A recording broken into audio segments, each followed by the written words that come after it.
नमस्कार। आज हम मार्क डगलस की एक काफ़ी जानी मानी किताब है ट्रेडिंग इन द जोन, उस पर बात करेंगे।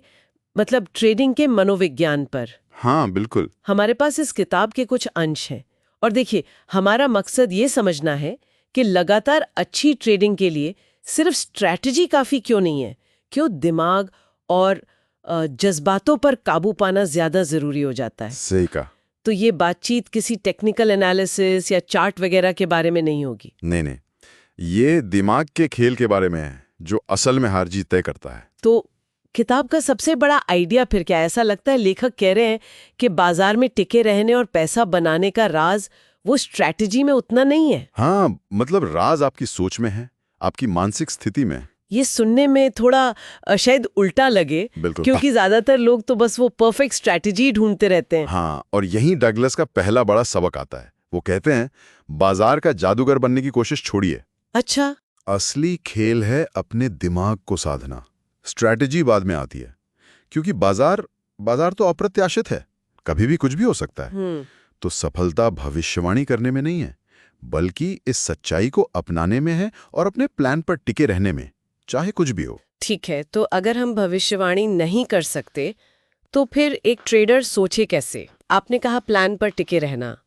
किताब में वो संभावनाओं में सोचने वाली बात है शायद, थिंकिंग इन प्रोबेबिलिटीज। हाँ बिल्कुल, प्रोबेबिलिटीज में सोचना। इसका मतलब क्या हुआ आसान शब्दों में? उसका सीधा सा मतलब है कि हर एक ट्रेड के नतीजे पर मत अटको कि ये सही गया या गलत। अच्छा।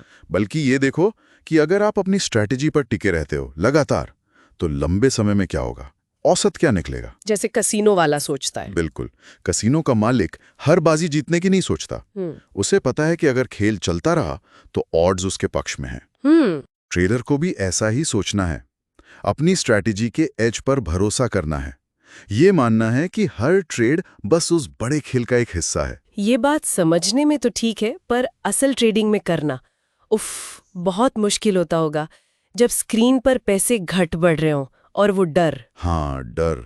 और यहीं पर वो ट्रेडर के विश्वास यानी बिलीफ्स का रोल आता है। हाँ, आपने विश्वासों का जिक्र किया था, इसका क्या मतलब है यहाँ? मतलब ट्रेडर के मन में गहरे में क्या बैठा है, पैसे को लेकर, रिस्क को लेकर, नुकसान को लेकर। अच्छा। क्या वो अंदर से मानता है कि वो मुनाफा कमाने के लायक है, या उसे नुकसान से इतना डर लगता है कि वो सही मौका आने पर भी ट्रेड नहीं लेता, या डर के मारे जल्दी निकल जाता है। हो सकता है बचपन की कोई बात, पैसे को लेकर कोई गलत धारणा, वो सब असर डालती है। तो मतलब दुनिया की बेस्ट स्ट्रैटेजी भी फेल हो सकती है अगर दिमाग में ये गांठें हैं। बिल्कुल। जब तक आप इन अंदरूनी रुकावटों को नहीं पहचानते, नहीं सुलझाते, बाजार में टिकना बहुत मुश्किल है। और इन्हीं विश्वासों से जुड़ा है वो डर जिसकी बात हम कर रहे थे।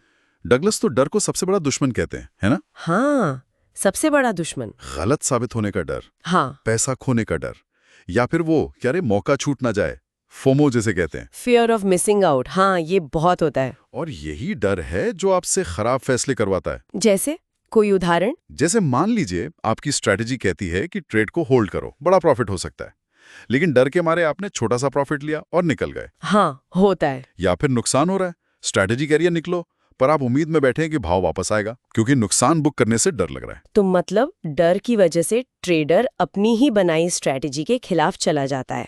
अक्सर बिल्कुल यही होता है। और यहीं पर डिसिप्लिन मतलब अनुशासन और नियमों का महत्व आता है। अच्छा। डगलस साफ कहते हैं, सिर्फ एक जीतने वाली रणनीति होना काफी नहीं है, जरूरी है उस पर लगातार अमल करना, बिना भावनाओं में बहे। और अपनी प्रक्रिया पर विश्वास रखना। हाँ, अटूट विश्वास कि मेरी स्ट्रैटेजी, मेरे नियम काम करते हैं। यही वो चीज है जो एक शौकिया ट्रेडर और एक प्रोफेशनल ट्रेडर में फर्क पैदा करती है। प्रोफेशनल अपने नियमों पर चलते हैं, भावनाओं पर नहीं। किताब की भाषा के बारे में भी कुछ कहा गया है कि वो काफी सीधी है, सहानुभूति भरी है। हाँ, ये खास बात है। डगलस ऐसे लिखते हैं जैसे वो खुद ट्रेडर के दिमागी संघर्षों को समझते हैं, और वो सिर्फ थ्योरी नहीं देते, प्रैक्टिकल सलाह भी देते हैं। लेकिन इसमें चार्ट्स या टेक्निकल बातें नहीं है। नहीं, बिल्कुल नहीं। ये ध्यान रखना जरूरी है, ये किताब पूरी तरह से दिमाग और भावनाओं के मैनेजमेंट पर है, साइकोलॉजी पर। तो फिर कुल मिलाकर इस किताब से मुख्य सबक क्या है? ये किन ट्रेडर्स के लिए सबसे ज्यादा जरूरी है? देखिए, मेरे ख्याल से ये किताब हर उस ट्रेडर के लिए जरूरी है जो अपने जज्बातों से जूझ रहा है, जिसे अनुशासन बनाए रखने में दिक्कत आती है, या जिसकी परफॉर्मेंस में कंसिस्टेंसी नहीं है। ये सिर्फ पढ़ने वाली किताब नहीं है, इसे गहराई से समझना होगा, अपनाना होगा। एक तरह का रोड मैप। हाँ, एक तरह से ये जुआरी वाली सोच से निकलकर एक प्रोफेशनल ट्रेडर बनने का मनोवैज्ञानिक रोड मैप है। तो आज हमने ट्रेडिंग इन द जोन के जरिए ये समझा कि ट्रेडिंग सिर्फ तकनीक का खेल नहीं है, बल्कि उससे कहीं ज्यादा ये दिमाग को अपनी भावनाओं को साधने का हुनर है। बिल्कुल। अनिश्चितता को स्वीकारना, संभावनाओं में सोचना, डर पर काबू पाना और अनुशासन, यही सफलता की कुंजी है। सही कहा। और ये सोचने पर मजबूर करता है कि ट्रेडिंग के ये जो मनोवैज्ञानिक सिद्धांत हैं, हाँ, जैसे नतीजे की चिंता छोड़कर प्रोसेस पर फोकस करना, अपनी भावनाओं को समझना, उन्हें काबू करना, क्या ये जिंदगी के दूसरे मुश्किल हालातों में भी काम आ सकते हैं? अच्छा सवाल है। जैसे कोई बड़ा करियर चेंज हो या अपना कोई नया काम शुरू करना हो, जहां अनिश्चितता और रिस्क तो होता ही है। हाँ, होता तो है। शायद वहां भी नतीजे से ज्यादा जरूरी ये है कि हम अपने मन को कैसे साधते हैं, अपनी प्रतिक्रियाओं को कैसे कंट्रोल करते हैं, इस पर सोचा जा सकता है।